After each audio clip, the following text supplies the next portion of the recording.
Hello, guys. Gypster Apple here, and let us begin this early morning sort of practice run on my conversation potential with this gameplay of a game called Space Jockey here.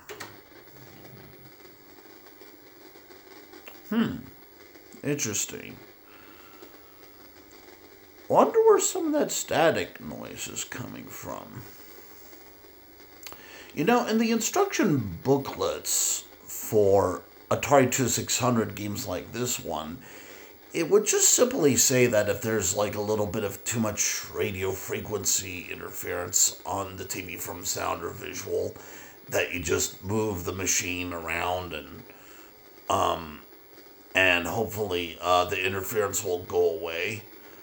But as you can see, well, even though this TV is a retro TV, and although it is a lot smaller than the 4K television sets of modern technology today, it is still bulky enough, and it is very impossible to move on most cases. So I'd rather just leave it as it is when I need to. So, some radio frequency is unavoidable. But yeah, this is actually an obscure Atari 2600 game called Space Jockey. And it is a game where, get this, you are an alien from outer space demolishing human civilization here on Earth. Okay, and what's funny about it is, and the video game was generally not successful in the markets in the 1980s. Well, okay, right there, when I say the story, I could see why it was not successful, because, well, who wants to imagine being a bad guy? But let me play this gameplay for you and you'll see why.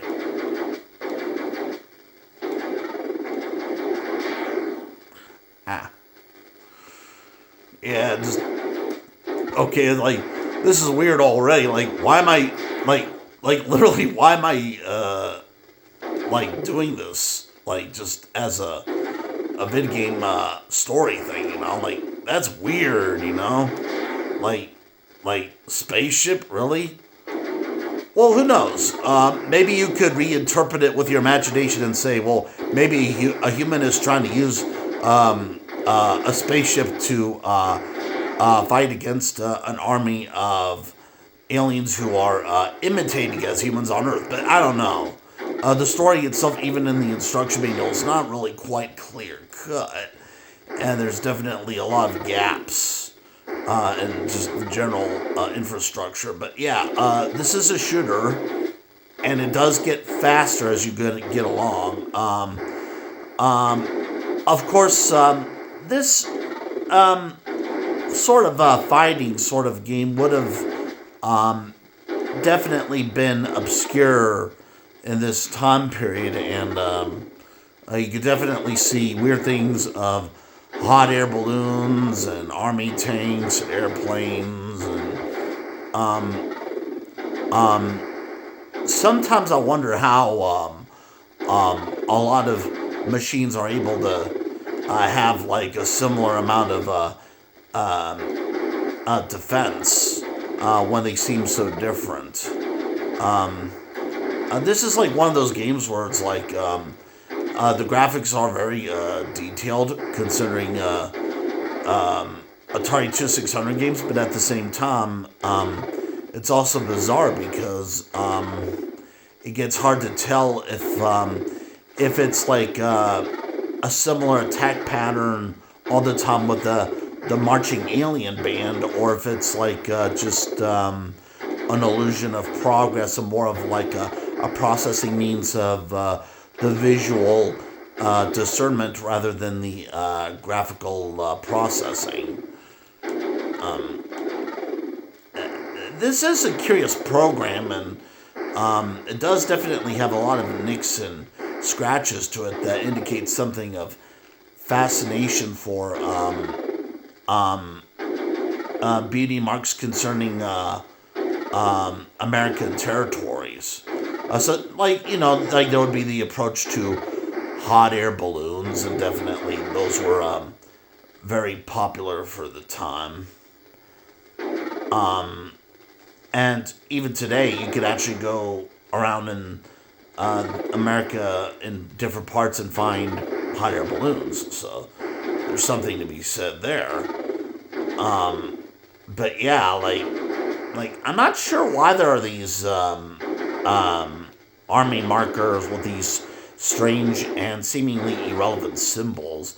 Like, why would there be airplanes and hot air balloons and helicopters? Like, this doesn't really quite seem like a security group for this world they live in this fantasy zone. It seems more like a random confusion of sorts.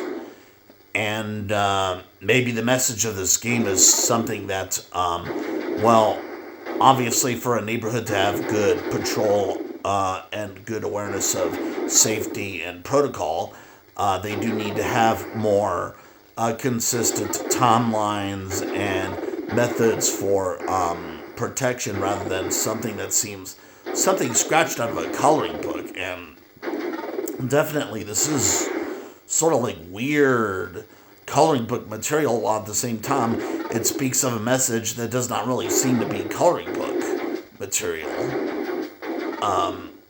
So I'm not sure what kind of game this is. I'm not sure if this is like a joke, or if it's a rumor, or if it's a legend, or if it's a sarcastic twist on nerd computer hobbies. I'm not really quite sure, but I could definitely switch it to my and actually I'm using this Atari 7800 Joypad here, and I am using it for my Atari 5200 game system here. And this Atari 7800 Joypad does actually connect right to the Atari video computer system adapter for my Atari CX52 console. So that's something that's pretty impressive of its own. And this is Atari 7800 controller attached to Atari 5200 console. And definitely, I'm surprised it does work pretty fascinatingly well. Although, like I said, I mean, the game does still have its bizarreness and its insanity and wild madness of like distortion. Just as an example, let me switch back to the game screen here. Yeah, like you're probably still looking at the graphics. You're probably wondering, what on earth is this about? And does the ship move left and right? Well, unfortunately, not really. Movement is somewhat limited. It does have that semi-Galaxian and Galaga feel, but the story definitely does seem bizarre. Am I supposed to protect Loki? Am I supposed to protect Zeus? I'm not sure. What's this about? I'm really not sure. These were one of those games in the 80s for the Atari 2600 that just sort of distorted the Atari fanfare. And definitely you can see how bizarre this is. Helicopters can fire and airplanes can fire, and robots in the air can fire that look like windmills, and rolling army tanks on the ground can fire, and the firing pellets all look the same.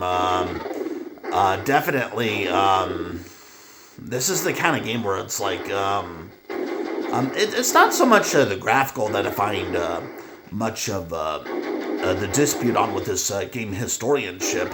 It's more of like just the bizarre and seemingly anti-social distortion here, with some weird story made by some weird guy who probably was thinking of like, hey, what would it be like if an alien came to our planet and just blew us up? Okay, I hope that guy is okay somewhere out there in their Earth's atmosphere somewhere. But yeah, I mean, this is definitely one of those games that speaks more in numbers than it does in qualities. And definitely, this is an example of the kind of game that does seem to go really far on the reach instead of the market. And this game was an economic disappointment for that reason. But hey, I mean, for historianship, it is definitely worthwhile to mention this game. And definitely, if you want to be a comedian who can poke fun at this game, by all means, go ahead, do so. Make fun of this game, yeah. And as touch to this game, definitely the length of the session does overextend, and there's overreach in general concerning the controls and scratches and quantities of infrastructure in the entire program. So, yeah, and the game generally just does go very long, and that's Space Jockey for the Atari 2600. Very weird, and take care.